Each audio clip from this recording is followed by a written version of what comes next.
வணக்கம். டாப் 10 2024 2024ஆம் ஆண்டுல வந்த முக்கியமான படங்களை பத்தி பேசும் பொழுது சில படங்கள் நம்ம கவனத்தை ஈர்த்ததை பேச வேண்டியிருக்கு. எதிர்பார்ப்பை அதிகப்படுத்தின படங்களையும் சொல்ல வேண்டியிருக்கு. இதுல குறிப்பிடத்தக்கவர் நம்ம மோகன் அவர்கள். 80களினுடைய மிகச்சிறந்த ஹீரோ, வெள்ளி விழா நாயகன் அப்படின்னு கொண்டாடப்படுகிறவர். மைக் மோகன் தானேங்க, அவர் தானேங்க சொல்றீங்க அப்படின்னு நிறைய பேர் சொல்லுவீங்க. ஆனா மைக் மோகன் அப்படின்னு சொல்றதுல மோகன் சாருக்கு உடன்பாடு கிடையாதுங்கிறத எங்கிட்டே அவர் சொல்லியிருக்காரு.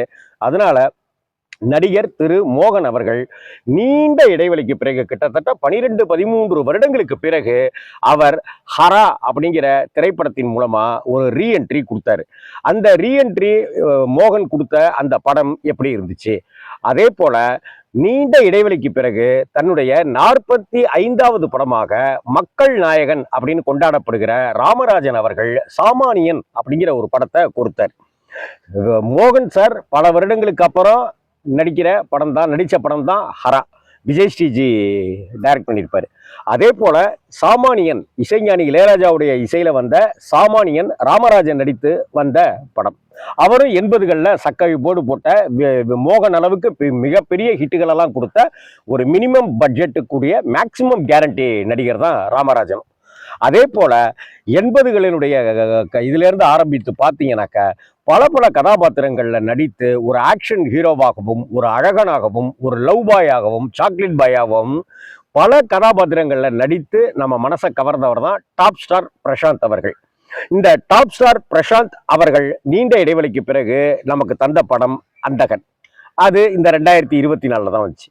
அதே போல நம்ம மோகன் சார் அவர்கள் நீண்ட இடைவெளிக்கு பிறகு நடித்த படம் ஹரா, அதுவும் இந்த வருஷம் தான் வந்துச்சு. மக்கள் நாயகன் அப்படின்னு கொண்டாடப்படுகிற ராமராஜன் அவர்கள் நீண்ட இடைவெளிக்கு பிறகு நடித்த சாமானியன் திரைப்படமும் இந்த வருஷம் தான் வந்துச்சு. இந்த வரிசையில சாமானியன் பெரிய தாக்கத்தை ஏற்படுத்திச்சா அப்படிங்கிறது ஒரு கேள்விக்குறிதான். அதே போல மோகன் அவர்கள் நடித்த ஹரா திரைப்படம் ஒரு தாக்கத்தை ஏற்படுத்திச்சா அப்படிங்கிறதும் கேள்விக்குறிதான். இதுல சாமானியன் திரைப்படத்துக்கும் ஹரா திரைப்படத்துக்கும் ஒரு ஒற்றுமை ஒன்று இயல்பாவே தெரியாமலோ அமைஞ்சிருச்சு.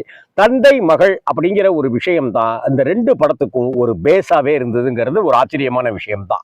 இந்த வரிசையில அந்தாதூன் அப்படிங்கிற ஒரு ஹிந்தி படத்தினுடைய ரீமேக்காக அந்தகன் திரைப்படம் வந்துச்சு.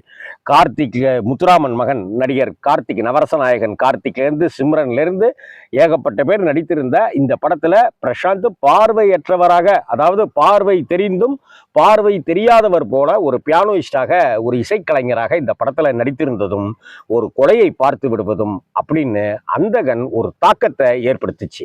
ஆனா பிரசாந்த் ரொம்ப நாளைக்கு அப்புறம் ரீஎன்ட்ரி பிரமாதமா கொடுத்துருக்கிறாருப்பா அப்படின்னு சொல்ல வைத்த மிக முக்கியமான படமாக அந்த அந்தகன் திரைப்படம் அமைஞ்சது இந்த 2024ஆம் ஆண்டுல கவனம் ஈர்த்தது. ஓரளவுக்கான வசூலையும் அது நிறைவேற்றி கொடுத்தது. நான் திருச்சிக்கு போயிருந்தப்ப திருச்சி பேலஸ் தியேட்டர் ரிலீஸ்க்கு அப்புறமா இன்னொரு தியேட்டர்ல அது 50வது நாளை தொட்டு ஓடிட்டு இருந்ததையும் நான் பார்த்தேன். இதே போல இது ஆஹா ஓடிடி தளத்திலையும் இன்னொரு ஓடிடி தளத்திலையுமாக இந்த 2 ஓடிடி தளத்துல வந்ததை பத்தி விரிவா நான் சொல்றேன் நான். அதே போல இந்த பிரசாந்த் நடித்த இந்த படம் வந்தது போலவே மோகனுக்கு இந்த வருடத்துல ஹரா வந்தது போலவே இன்னொரு விஷயமும் நடந்தது. இதே டாப் ஸ்டார் பிரசாந்த் அவர்களும் இங்க வெள்ளி விழா நாயகன் கொண்டாடப்படுகிற மோகன் அவர்களும் சேர்ந்து விஜயோட சேர்ந்து கோட் அப்படிங்கிற ஒரு படத்துல நடிச்சாங்க. அந்த கோட்டு திரைப்படத்துல பிரசாந்துக்கு ஒரு அட்டகாசமான கதாபாத்திரம் கொடுக்கப்பட்டிருந்தது. அதே போல மோகன் அவர்களுக்கு வில்லன் கதாபாத்திரம் கொடுக்கப்பட்டிருந்தது. அதற்கு மிகப்பெரிய சம்பளமும் கொடுக்கப்பட்டது அப்படிங்கிறது ஒரு கொசூர் தகவலா இந்த இடத்துல சொல்லிக்கிறேன்.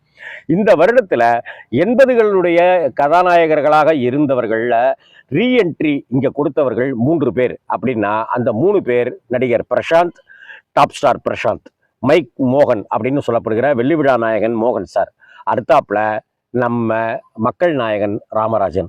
இதுல ராமராஜனுடைய படமும் மோகனுடைய ஹரா திரைப்படமும் பெரிய இம்பாக்டை ஒன்றும் ஏற்படுத்தலை. ஆனால் அதே சமயத்தில் டாப் ஸ்டார் பிரசாந்த் அவர்களுடைய அந்தகன் திரைப்படமும் கோட்டு திரைப்படத்தில் பிரசாந்துடைய கதாபாத்திரமும் கவனம் ஈர்த்துச்சு. இந்த 2025ஆம் ஆண்டுல அடுத்தடுத்த படங்கள் பிரசாந்துக்கு வருவதற்கு ஒப்பந்தம் செய்யப்பட்டிருக்கு, படப்பிடிப்பு தொடங்க இருக்குது அப்படிங்கிற ஒரு தகவலையும் இந்த டாப் 2024 விஷயத்துல உங்களோட பகிர்ந்துக்கிறேன். வணக்கம்.